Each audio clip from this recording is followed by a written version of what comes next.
Hello, everyone. I hope your day is going well. I thought I'd take a few minutes and talk to you for a minute. I mean, I'd love to be there at the dealership and have a chance to have a conversation with everyone, but Kevin and Michelle kicked me out of the store. So, anyways, here I am reaching out to you via video. Yeah, so I was in BC last week, and of course, going through the same things there as we're going through here regarding this current pandemic that we're dealing with.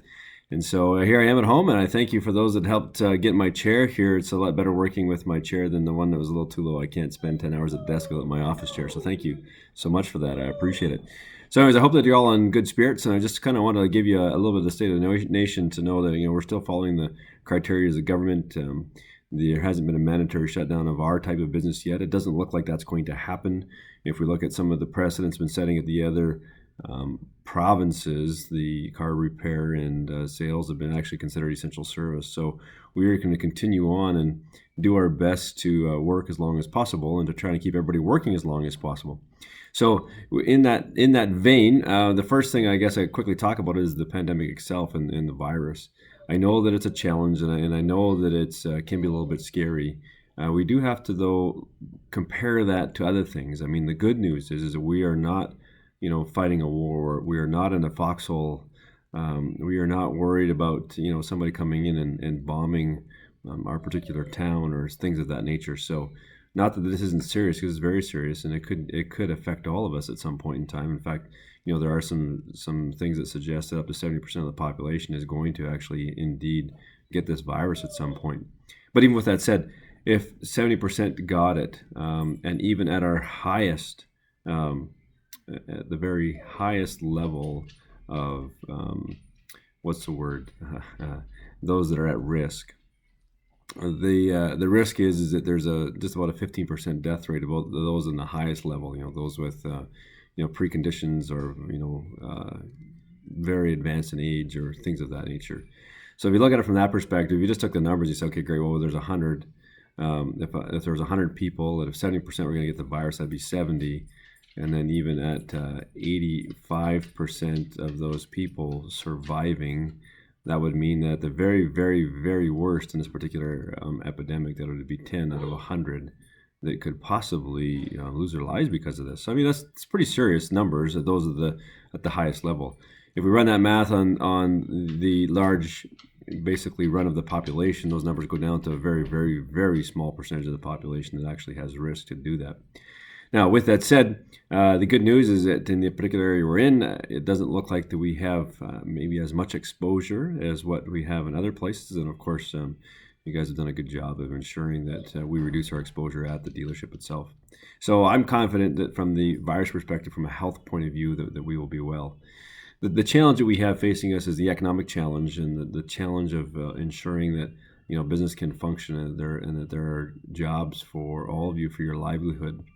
Now, unfortunately, the situation that we're in is that currently the way the everything is structured and all the work that we do, it takes $1 million of sales per month just to pay all the bills. So unfortunately, it's not possible for us to continue on that level of revenue considering what's going on. So that means, unfortunately, some layoffs, and it also means some work sharing. It means some very significant sacrifices from all of us. Now, why is that so important? It's so important so that once this blows over, that we all have actually jobs to come back to. From my own particular perspective, I pride myself on ensuring that we've always had money in the bank for everybody's paycheck, and that those things would continue to happen. If this pandemic goes on for a long period of time, I can't make that promise, and I don't want to get there. So the reason why the layoffs and some of these things are important is because what it does actually is it allows us to trigger some of that government money to help out. So I really do appreciate for those of you that are been willing to help out in this situation. And it might feel a little bit raw because you're going to say, oh yeah, well then the business and gets to survive, and Kurt gets to make some money, or the case may be. Well, I can tell you from this perspective, I'm not going to make any money. In fact, I'm going to lose tens and hundreds of thousands of dollars as this goes on. The thing about though is that I can only sustain losses of tens of hundreds of thousands of dollars for so long. And so it's really important that we take some significant drastic measures in order to make sure that the livelihood of all of us still continues once this blows over. Now, the real challenge we have is we don't know how long this is going to be, right? I mean, maybe this will blow over in 30 days, maybe it'll be 60 days, maybe it'll be 90 days, maybe it'll be 6 months. We don't know. But what we do know is that it will blow over at some point in time, and that I want to make sure that we are healthy enough that we can withstand this particular pandemic. So we have to take those actions now because of that uncertainty. So I really do appreciate everything that you guys are doing to help out with that. I know that this is a tremendous burden on all of us. The good news, though, is this: is that as our income reduces, which all of our incomes are reducing, uh, the reality is we don't really have the place to spend as much money as we used to. I mean, not like we can go to the restaurant or go to the bar or some of these different. So there is some more disposable income that we're not going to have and worry about spending, because there's no trips anywhere, there's no vacations, there's none of this kind of stuff that's happening because we're essentially here. So, but we do have the opportunity to make the best of our time.